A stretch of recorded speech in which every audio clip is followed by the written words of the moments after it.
बेटा, इसके अलावा हमारे पास कोई ऑप्शन नहीं है। मेरे पास पैसे ही नहीं बचे। इस तरह कावेरी जी धीरे धीरे अपने तीनों दामादों को पैसे देना बंद कर देती हैं और घर में खाने पीने की चीजें लाना भी बंद कर देती है।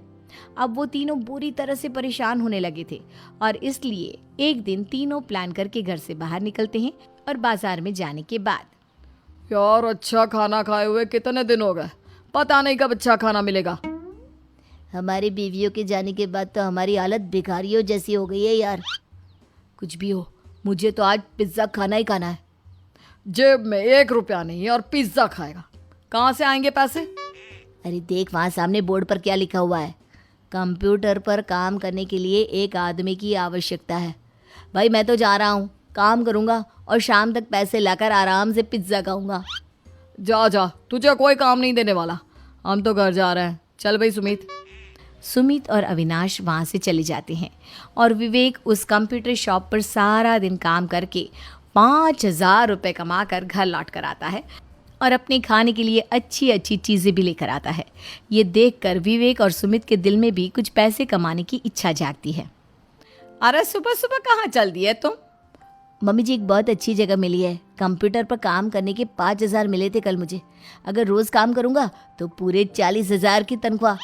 अरे वाह, ये तो बहुत अच्छी बात है दामाद जी, आपको जाना ही चाहिए। सुमित और अविनाश विवेक को इस तरह तरक्की करते देखकर परेशान हो जाते हैं और वो दोनों भी काम की तलाश में निकल पड़ते हैं। धीरे धीरे उन दोनों को भी काम मिल जाता है। अब कावेरी के तीनों दामाद छोटी मोटी नौकरी करके अच्छा पैसा कमाने लगे थे।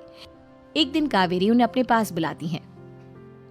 अरे वाह, विवेक 40,000 कमा लेता है, अविनाश 60,000 और सुमित तुम भी 40,000 के आसपास कमा ही लेते हो। कुल मिलाकर तुम अच्छे खासे पैसे कमा रहे हो बेटा। हाँ मम्मी जी, बहुत मज़ा आता है जब महीने के एंड में मोटी रकम हाथ में आती है। पूछिए मत मम्मी जी, घर में रहकर रोटी बना बना कर और तो जैसा महसूस होने लगा था मुझे तो। हाँ बेटा, तुम तीनों की बात तो बिल्कुल ठीक है और जानते हो अब तुम तीनों की पत्नियां भी वापस लौट कर आने वाली है।